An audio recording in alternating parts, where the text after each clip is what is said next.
தமிழ்நாட்டுல பல பேரால பேசப்படுற விஐபி இந்த ஜேஎம்ஜே. இந்த ஜேஎம்ஜேங்கிற 3 எழுத்து இன்டர்நேஷனலா பரவணும். Well, today's programme. இன்னைக்கு முக்கியமான ப்ரோக்ராம். நீங்க ஜேஎம்ஜே எஸ்டேட்டுக்கு போகணும். அங்க உங்க நண்பர்கள் மதனையும் மோகனையும் சந்திக்கணும். அவங்க 3 தடவை போன் பண்ணாங்க தெரியுமா? 3 தடவை போன் வந்துருச்சுன்னா சம்திங் இம்பார்ட்டன்ட். லிலி, அரிஸ்டோ வந்தானா ஈவினிங் என்ன வந்து ஆபீஸ்ல பார்க்க சொல்லு. ஓகே. கவர்னர் பதவியேற்பு விழாவுக்கு நம்ம இடத்துல இருந்து பேலஸ் வரைக்கும் எல்லாமே ஜேஎம்ஜே ஆர்டிஸ்டா இருக்கணும். Is that clear? Okay sir. Yes. இன்னைக்கு 12 மணிக்கு சாந்திலால மீட் பண்ணணும். அதுக்கு நான் மதன் அனுப்பிச்சிட்டேன். 4 மணிக்கு ஹோம் மினிஸ்டர் அப்பாயின்மெண்ட். 6 மணிக்கு சிங்கப்பூர் கெஸ்ட் ஹவுஸ் விசிட். 4:30 மணிக்கு ஹோம் மினிஸ்டர் அப்பாயின்மெண்ட் மட்டும் ஃபிக்ஸ் பண்ணு. ஆமா, அந்த ரிப்போர்ட்டர் அருண் விஷயம் என்னாச்சு? இது வரைக்கும் மிஸ்ஸிங் ரிப்போர்ட் தான் சார். பரமானந்தத்தை கூப்பிடு. ஹலோ, சிகப்பு கரடி பத்திரிகாசிரியர் பரமானந்தம் ஸ்பீக்கிங். ஜேஎம்ஜே. சர்வவல்லமை மிக்க சர்வேசா, நமஸ்காரம். 2 தடவை முக்கியம்னு நான் சொல்லிட்டேன். 3வது தடவை நான் சொல்ல விடுவேனா? அருணோட வக்கீல் காசினாதான் நான் பார்த்துட்டேன். அவன் குடும்பம், குலம், கோத்திரம் எல்லாத்தையும் விசாரிச்சுட்டேன். நாளைக்குள்ள உங்க காதுல ஏன் செய்தி இருக்கும். நிதி தர்றதா சொல்லி நம்ம வழிக்கு ஏற்பாடு பண்ண. உங்களுக்கு ஏன் சந்தேகம் சர்வேசா? மூலவரே சொன்னதுக்கு அப்புறம் முடிச்சிடுறேன். Good morning sir. மாமா பிரியா, உட்கார். அவசரமா என்ன பார்க்கணும் நீங்களாமே? ஆமாம்மா, உங்க அண்ணன் வந்து என்கிட்ட நிறைய பொறுப்புகளை ஒப்படைச்சிருக்கான். அது விஷயமா பேசுறதுக்காகத்தான் உன்னை இங்க வர சொன்னேன். படிப்பை நிறுத்திட்டியாமே, ஏமா? என் கண்ணு என்ன டாக்டருக்கு படிக்க வைக்கணும்னு ஆசைப்பட்டேன். இப்ப அந்த கட்டடமே இல்லை. இனி சித்திரத்தை எங்க மாற்றுறது? ஒரு துணிச்சல்காரன், நல்ல சாமர்த்தியசாலி, சதிக்கு பலியாயிட்டான். ஏதோ நடந்துருச்சு பிரியா, எதுவுமே நம்ம கையில இல்லம்மா. அப்புறம் உங்க அண்ணன் உன் பேர்ல 1 லட்சம் ரூபாய் பிக்ஸட் டெபாசிட்ல போட்டிருக்காரு. அது போக உன்ன வேலை பார்த்த ஆபீஸ்ல இருந்து சேமிப்பு நிதியா 50,000 ரூபாய் தராங்க. அது மட்டும் இல்ல பிரியா, பத்திரிகை முதலாளி பரமானந்தம் நிவாரண நிதி 50,000 ரூபாய் சேர்த்து கொடுக்கிறார். இன்னும் 2 நாள்ல நாம அவரை பார்க்க போறோம். என்னம்மா, என்ன யோசனைல இருக்க? தங்கச்சிக்காக எவ்வளவு பாதுகாப்பு செஞ்சிருக்காரு. சாவை எதிர்பார்த்தேன், இதெல்லாம் செஞ்சிருக்காரு. ஆமாம்மா, தனக்கு ஆபத்து எப்பவுமே இருக்கும்னு முன்னெச்சரிக்கை அவங்க அண்ணன் சாமர்த்தியமா சில வேலைகளை செஞ்சு வச்சிருக்காமா. அப்படியா? என்ன செய்வாரு? உன்ன எந்த ஊருக்கு செய்தி சேகரிக்க போனாலும் அங்க சேகரிக்கிற முக்கிய குறிப்புகளையும் எடுக்கிற போட்டோக்களையும் என் அட்ரஸுக்கு அனுப்பி வச்சு இங்க வந்து வாங்கிக்குவான். ஆனா இந்த முறை அவன் அனுப்பி வச்ச குறிப்புகளை வாங்கிக்க அவன் வரவே இல்லம்மா. இந்த கவர்ல என்ன இருக்கு? அவன் வந்து வாங்கிக்க போறானேன்னு நான் பிரிச்சு கூட பார்க்கல. ஏன், நீ தான் பிரிச்சு பாரு.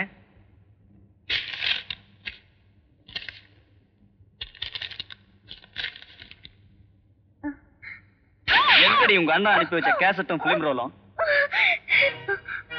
என்னம்மா?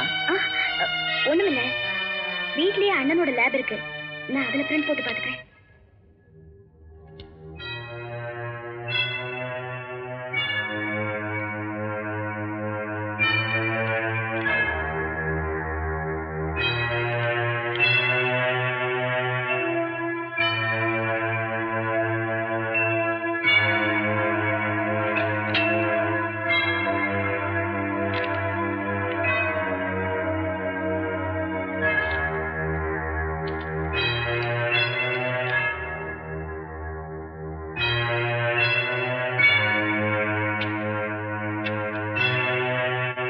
பிரான்சிஸ் மேத்யூ எப்ப வர்றான் தெரியுமோ? இந்த மாசம் 5ஆம் தேதி பகல் 10 மணிக்கு.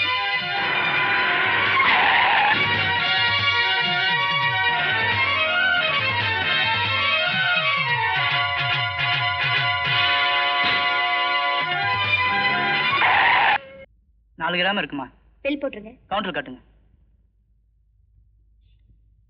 வாங்க, பில்லுக்கு பணம் கட்டியாச்சு, இந்தாங்க. பணமா? யார் கட்டினது? ஏங்கண்ணே, நான் தான் சீத்தாரப்பேன். நீயா? ஆமா, நானே தான். அடையாளம் தெரியுதா? அன்னைக்கு திடீர்னு ரூமுக்குள்ள போலீஸ் வந்துடுச்சு, எல்லாம் வீணா போச்சு. அது போகட்டும், இந்த மோதிரத்தை வாங்கிக்க. வெளியில மாருதி கார் நிக்குது. ராஜாத்தி, இது என் ஃப்ரெண்டு கடை தான். என்ன வேணாலும் வாங்கிக்கோ. போலீஸே இல்லாத இடமா பார்த்து போயிடுவான். அப்புறம் என்ன தயக்க, வர வேண்டியது தானே. Behave yourself. ஹாய் பிரியா. ஏய் ஜானகி, எங்கட கொஞ்ச நாள் ஆளே காணோம். ஒன்னதான் பார்க்கவே முடியல.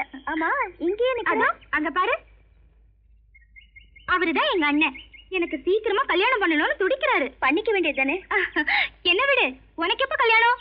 நான் ஆபீஸை விட்டு வந்து ரொம்ப நேரமாச்சு. நான் புறப்படுறேன். சரி சரி, ஆபீஸ் முடிஞ்ச உடனே வீட்டுக்கு வந்து பாரு. ஓகே, பாய். ஆமாண்டி. நிஜமாவா? எங்க அண்ணன் இறந்ததுக்கு அப்புறம் வாழ்க்கையில பிடிப்பே இல்லாம இருக்கேன்.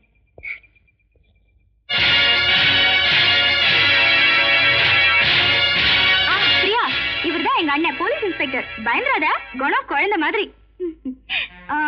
அண்ணே, இவதான் பிரியா, என் ஃப்ரெண்டு. ஒரே காலேஜ்ல ஒன்னா படிச்சோம். அண்ணே, இன்னைக்கு பிரியாவுக்கு நம்ம வீட்ல தான் லஞ்ச். Shut up. ஜானகி, உன் ஃப்ரெண்ட நம்ம வீட்டுக்கு கூட்டிட்டு வர அளவுக்கு தகுதியோ யோகியத்தையோ இல்லை. பருவத்தை பணமாக்கி போலீஸ் ஸ்டேஷன் வரைக்கும் வந்து பழக்கப்பட்டவா. இவகிட்ட நீ பழக்கத்தை வச்சுக்க வேண்டாம். கமான். அண்ணா, பேசிட்டீங்களா? ஜானகி, உங்க அண்ணன் முரட்டுத்தனமான போலீஸ்காரரா இருந்தா பத்தாது, மனிதாபிமானம் உள்ள மனுஷனாவும் இருக்க சொல்லு. பிரியா. Damn it. ஏமா ஜானகி, உன் ஃப்ரெண்ட் அப்படியே நான் திட்டு அனுப்பிச்சிட்டேன்னு கோவமா? இல்லண்ணே, பல நாள் கழிச்சு பார்த்தேன் என் ஃப்ரெண்டு. அவமானிச்சு அமிச்சிருந்தா கூட பரவாயில்ல, அவமானப்படுத்தி அமிச்சிட்டீங்களே. 4 பேருக்கு முன்னாடி பேசினதான் அவமானம். என் தங்கச்சி முன்னாடி பேசினது எச்சரிக்கை.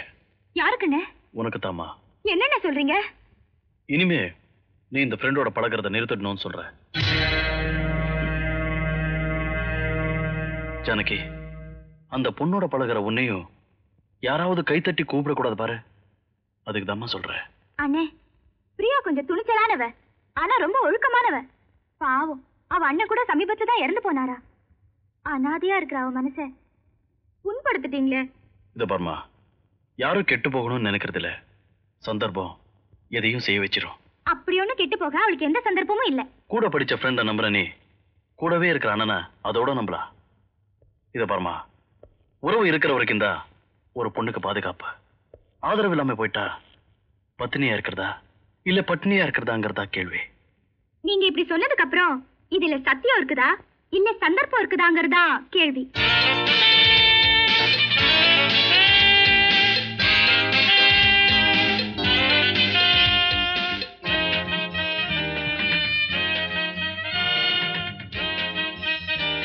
ஒரு விஷயம், பிரபல பத்திரிகை ரிப்போர்ட் அருண் கொலை வழக்குல திடீர் திருப்பம்.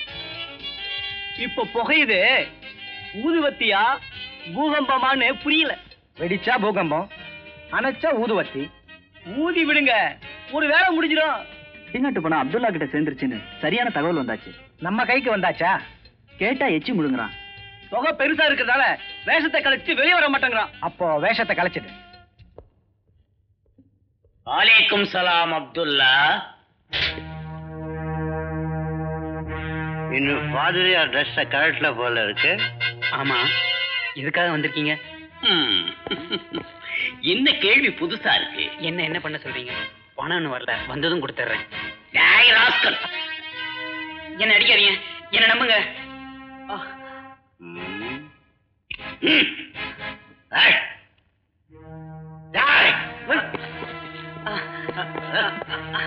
அந்த பெட்டியில பணம் இல்ல, அந்த பெட்டியில பணம் இல்ல.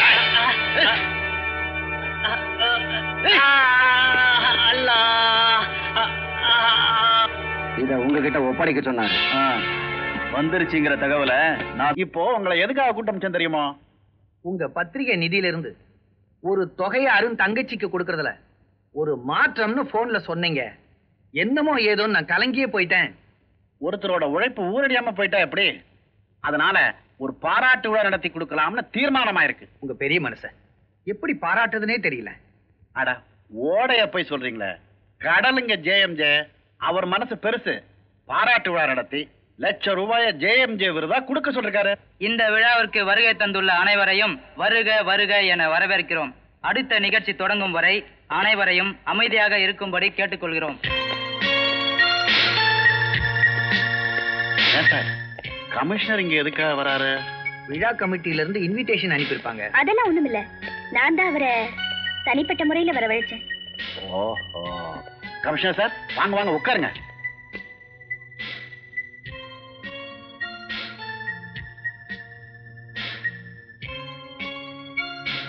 இப்பொழுது அறங்காவலர் பரமானந்த அவர்கள் ஜேஎம்ஜே விருதாக ₹1,00,000 வழங்குவார். விழாவிற்கு வந்துள்ள பெரியவர்களே வணக்கம்.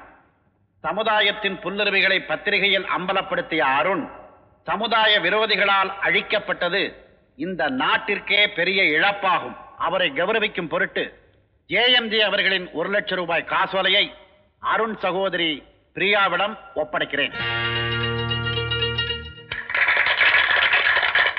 மேலும் இன்று முதல் எங்கள் பத்திரிகை ரிப்போர்ட்டராக பிரியா அவர்களை நியமிக்கிறோம் என்பதை மகிழ்ச்சியுடன் தெரிவித்துக் கொள்கிறேன். அடுத்து பிரியா அவர்கள் ஒரு சில வார்த்தைகள் பேசுவார்கள். மதிப்பிற்குரியவர்களே வணக்கம். என் அண்ணன் அருண் அநியாயங்களை மக்களுக்கு வெளிப்படுத்த தன் உயிரையும் துச்சமாக மதித்து உழைத்தவர். அவருடைய இறப்பு ஆதாரமற்றதாக இருக்கக்கூடாது. இதற்கு காரணமானவர்கள் தண்டிக்கப்பட வேண்டும் என்று நான் ஆசைப்படுகிறேன். என் வாழ்க்கைக்கு தேவையான வசதிகளை என் அண்ணன் எனக்கு செய்து வைத்திருப்பதால் ஜேஎம்ஜே விருதாக கிடைத்த இந்த ₹1,00,000 குற்றவாளிகளை கண்டுபிடிக்கும் பணிக்கு பயன்படுத்த காவல்துறைக்கு நிதியாக அளிக்கிறேன்.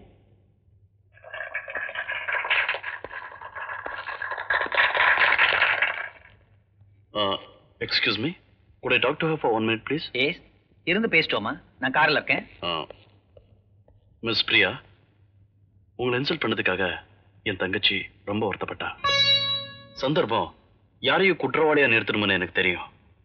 ஆனா உங்க நடவடிக்கை எனக்கு ரொம்ப சந்தேகத்தை உண்டாக்கிடுச்சு. உங்களை ஜாமீன்ல கூட்டிட்டு போனவங்க ரொம்ப மோசமானவங்கன்னு தெரிஞ்சுதா நான் வந்து உங்களை காப்பாத்தினேன். ஆனா என்கிட்ட சொல்லாம நீங்க ஓடி போயிட்டீங்க. என்ன காப்பாத்தவா வந்தீங்க? அது மட்டும் இல்ல, ஏதோ இக்கட்ட இருக்கிறவங்களுக்கு உதவி செய்யலாம்னு நினைச்சேன். ஏதோ தடுமாற்ற நிலை, தப்பிச்சா போதுன்னு ஓடிட்டேன். அது சரி, இப்போ நீங்க மனிதாபிமானம் உள்ளவங்கன்னு நினைக்கிறேன். அதனால என்ன மன்னிச்சிடலாம் இல்ல? சாரி, நானும் உங்களை பத்தி தப்பா நினைச்சிட்டேன். கமிஷனர் உங்களை திறமையானவர், நேர்மையானவர்னு சொன்னாரு. ஓகே, இப்போ நம்ம 2 பேருடைய டவுட்ஸ் கிளியர் ஆயிடுச்சு. வக்கீல் ரொம்ப நேரமா வெயிட் பண்ணிட்டு இருக்காரு. வாங்க போலாம்.